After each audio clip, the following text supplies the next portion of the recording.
Olá pessoal, eu sou o Jefferson Barbosa e hoje eu tô aqui para falar sobre um livro incrível, sério, muito bom, que é Um Céu Mais Perfeito, da Dava Sobel.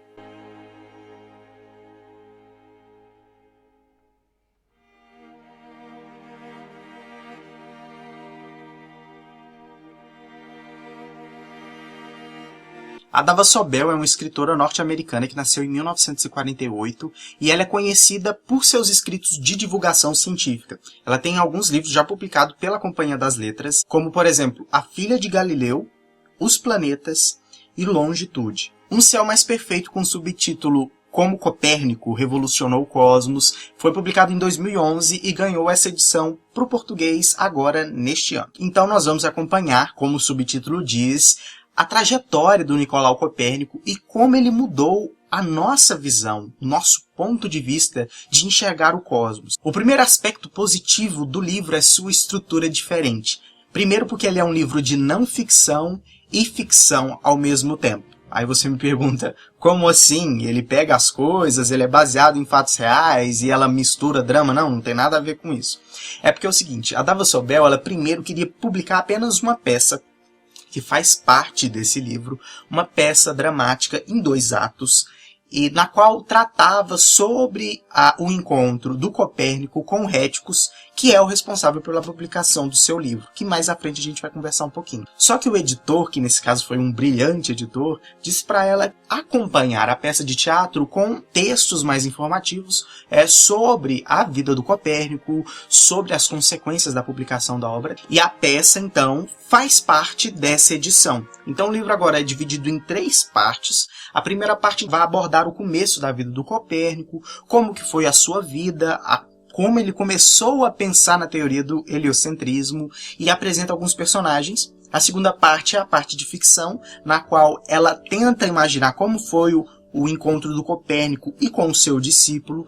E na terceira parte, que é uma parte de não ficção também, ela explica como foi as consequências da publicação dessa grandiosa obra do Copérnico. O Copérnico, ele era um cônego da Igreja Católica, mas ele também era médico, jurista, matemático e astrônomo. Então, o Copérnico, ele tinha uma mente incrível, e o mais interessante é você ter contato com as vivências diárias da personagem, porque a Dava Sobel, ela consegue explorar muito bem o ambiente no qual Copérnico vivia e mostrar que ele era um astrônomo, ele dedicou sua vida à teoria heliocêntrica, mas ele também vivia, ele tinha outras funções. Então é interessante alguns capítulos, como por exemplo, quando ele está cumprindo seu papel de cônego, de vistoriar as fazendas, de recolher os tributos, e ela coloca alguns dos escritos dele, ela vai deixando trechos de escrituras, de concessões, no meio do desenvolvimento da teoria dele, tentando mostrar como era a vida dele. Era uma vida cheia de afazeres também,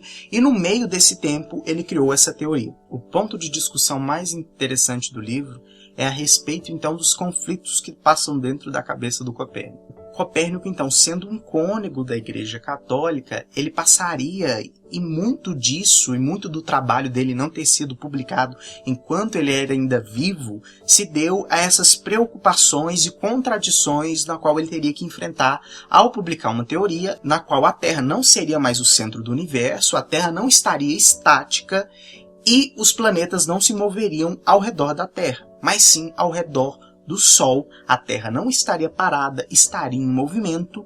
A distância da Terra às estrelas seria muito mais grandiosa que a distância da Terra ao Sol. Esses são um dos pontos principais da teoria do Copérnico e que são coisas que foram levadas ceticamente naquela época, na qual contradizia para aqueles cônegos, outros cônegos, alguns trechos certos da Bíblia que até são citados como epígrafes de alguns capítulos aqui no livro. Inclusive, o nome da peça de 2 atos que está no livro chama-se O Sol se Deteve, em referência a Josué, o livro de Josué da Bíblia, na qual fala que o Sol, então, fica parado em posição do meio-dia por quase um dia inteiro, até que os inimigos ali fossem derrotados. Então, a grande questionamento é, se o Sol se deteve no meio, então como que era a Terra que gira em torno do Sol? Só que uma das coisas mais legais do Copérnico é que em nenhum momento ele deixou de acreditar na divindade, não deixou de acreditar no seu Deus. E isso pela visão dele, apenas o engrandecia ainda mais, que é o que a Dava tenta retratar num trecho da peça. Aqui a gente tem uma fala entre o Copérnico e o Réticos, que diz o seguinte: não importa nenhum limite vulgar e débil sobre a criação, como se todo o cosmos fosse apenas uma bola de cristal para os seus pequenos acontecimentos humanos. O Réticos: em nome do Criador, então, qual o sentido de todo aquele espaço vazio entre Saturno e as estrelas? O Copérnico responde: o sentido? E o Réticos afirma: sim. E o Copérnico explica: qual é o sentido da grandeza, do esplendor, da glória? Tão vasto, asseguro-te, é a obra divina de Deus Todo-Poderoso.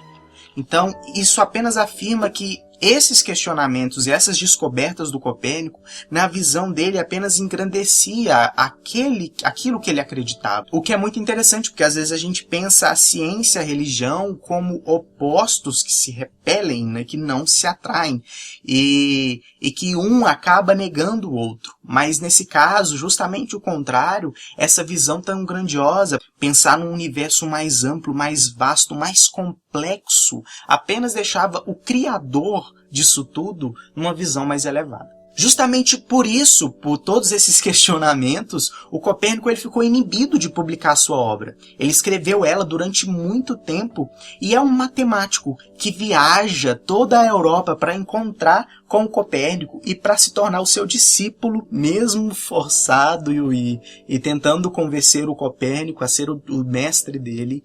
Então é o Réticos que vai ser o responsável pela publicação da obra do Copérnico. O livro é publicado no ano da morte do Copérnico, ele tem um derrame a cada falecendo. A história, não sei se essa parte é ficção ou não ficção, diz então que ele morre assim que o livro é concluído, impresso, finalizado. A terceira parte então aborda também quais são as consequências da obra do Copérnico e como ela influenciaram, por exemplo, o Kepler e o Galilei, e como isso é muito interessante, como isso influenciou a nossa visão de hoje. A visão desse homem que hoje nós sabemos que é a correta, que nós aprendemos já lá na escola, então é um conhecimento que se tornou bastante difundido. Então eu gosto principalmente da maneira como a Dava Sobel cria a sua narrativa. Você fica interessado pelos acontecimentos e a peça é genuinamente incrível. Seria muito legal poder ver essa peça sendo encenada de verdade, porque ela consegue esboçar com a naturalidade o que a Dava imagina ter acontecido nesse encontro do Copérnico com Réticos de uma maneira muito, muito, muito incrível. É um livro muito legal, tem várias ilustrações durante todo o livro, mostrando personagens, concepções, desenhos do Copérnico. Então isso deixa a obra em si, o livro em si, muito mais rico. E é um livro de não ficção que eu indico para você que vale muito a pena ser lido. Vamos conhecer mais um pouquinho da nossa história e da maneira como essas grandes teorias foram criadas. É super legal ler sobre isso e eu fico muito animado quando eu falo desse tipo de livro. E deem chance também para não ficção, principalmente para a literatura científica, que é algo incrível ler sobre os nossos conhecimentos e a maneira como eles foram abordados e descobertos. Eu fico muito, muito feliz de você ter acompanhado o vídeo até aqui e não deixe de se inscrever no canal se você ainda não é inscrito. Muito obrigado e até mais.